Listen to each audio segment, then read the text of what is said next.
chỉ 90.000 chứ không phải là 900.000.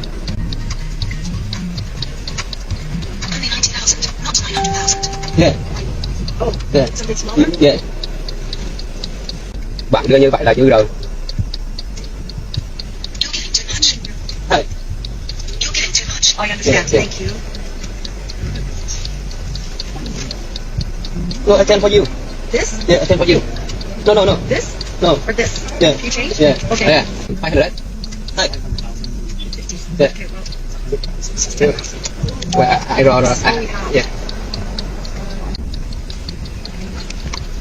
Yeah. Have you got change? Đây là tờ 500.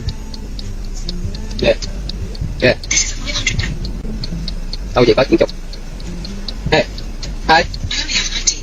Tôi sẽ hướng dẫn bọn để khỏi bị nhầm. But this Yeah. is... I will guide you so you won't get confused. Yeah. Yeah, I can for you. Okay. Yeah. 500. Oh, no, 500. Yeah. 500. I can for you. Okay. Yeah.